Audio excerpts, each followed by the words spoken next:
Hello guys, magandang gabi sa inyong lahat at ngayong gabi ay magluluto tayo ng hopya para bukas. So gagawin natin ngayon ay hopyang sibuyas at hihiwa na tayo ng sibuyas. So ayan po, kung makikita nyo yung sibuyas ko ay may dalawang malaki at may tatlong maliit. Pero itong maliit kasi matagal na to kaya sinama ko na lang dito.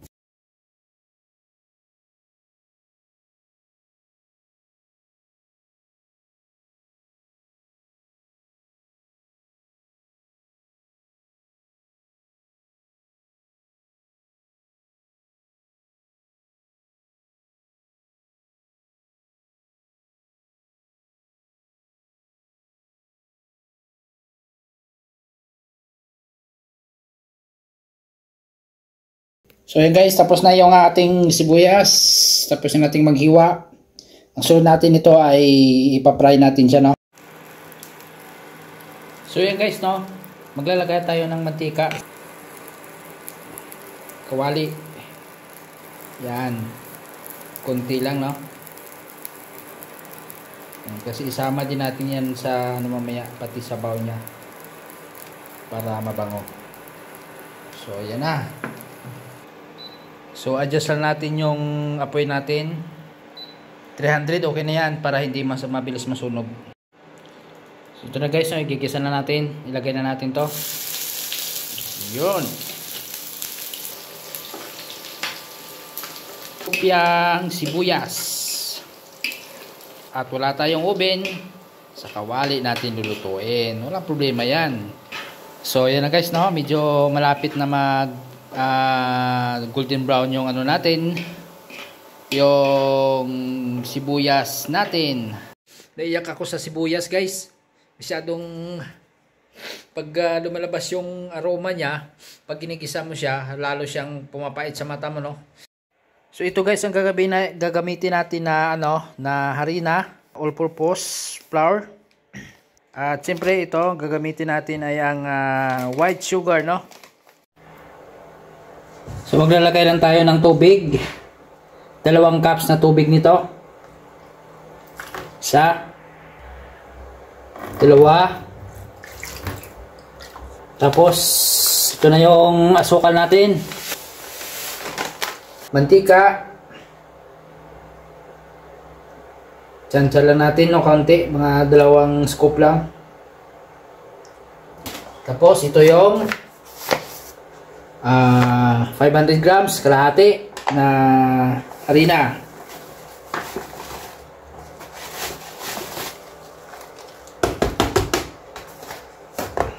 Okay. Haluin na natin konti.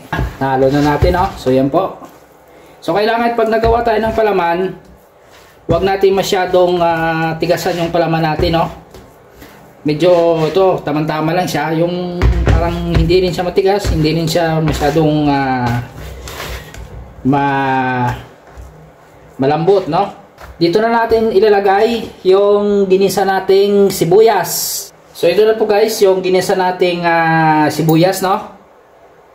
So yan, ihalo natin siya. Yan. So yan na siya guys. Tapos so yan na siya guys. So pwede mo na siyang haluin. Yan. Halo mo lang siya. Ito na po yung palaman natin, hopya sibuyas. So next step na gagawin natin ay maggagawa tayo ng dough. Maglagay lang tayo ng yeast. Tapos maglagay tayo ng asin. Tapos lagay tayo ng asukal. Tapos maglagay tayo ng 1 cup na tubig. Tapos maglagay tayo ng kaunting mantika. All-purpose flour. Yan. Malapit na matapos natin yung dough natin. Lakas ng kamao. So ito na siya. So bibilog na natin, no? Pino na siya guys. Yan. So ito na yung balat natin sa hopya natin mamaya. So tatakpan natin sa mga 30 minutes.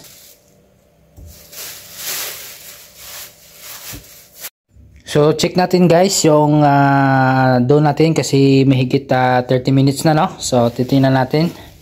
So yun na guys, no? Malasa na siya. Papakita ko sa inyo kung paano ko ito gagawin yung balat niya. So ito na guys, no? Hihiwain na natin ito sa apat.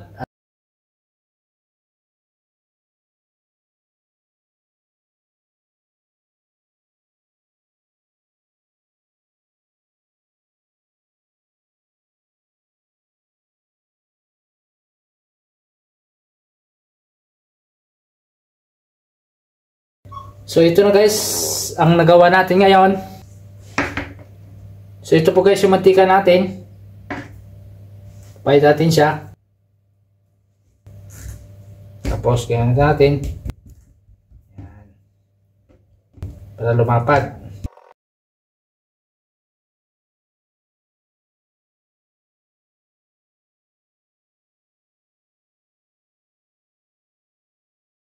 So yun guys, no, malapit tayo matapos.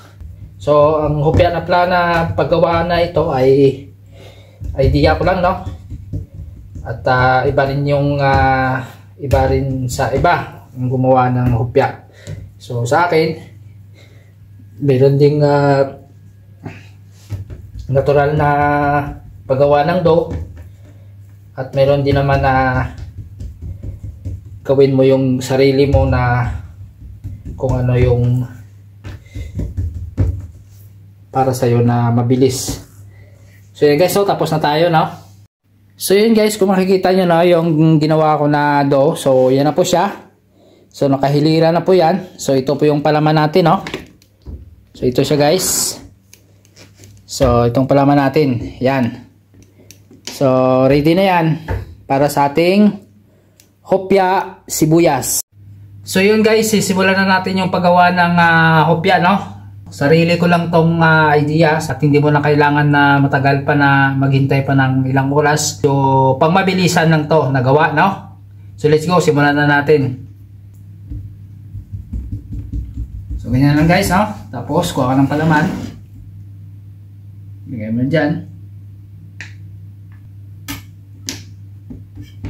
Ganyan mo lang siya. Okay.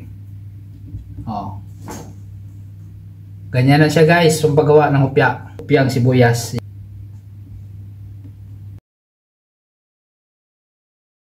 Ito na po yung niluto natin na hopya sa kawali. Tingnan nyo guys. Oh ha. Ito yung natin. So yan. Luto na yan. So tingnan nyo guys. Ayan. So yan, luto na yan guys. At saka ito, luto na rin to. Yan, luto na rin yan. Saka yan.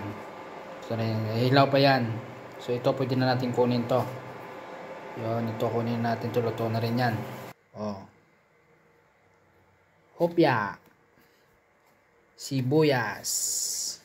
So, yan ang hopyang sibuyas na ginawa ko. Tingnan mo yung palaman niya, oh. Hindi tinipid, oh. Oh, tingnan mo yung palaman niya, oh. Agatin ko guys, ha.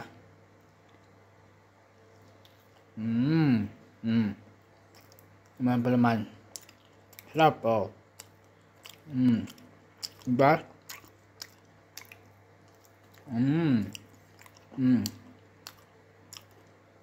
Hindi sa tuyo guys. Hindi sa tuyo sa loob. Ang katulad ng ibang hopya na matigas. Ito hindi. Malambot to. Sarap.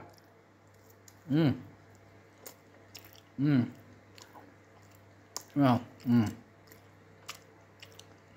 No?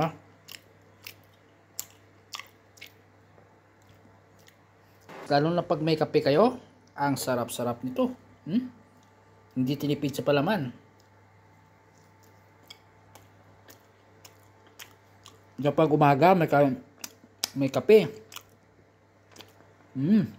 Sarap. Kitang-kita mo talaga yung sibuyas.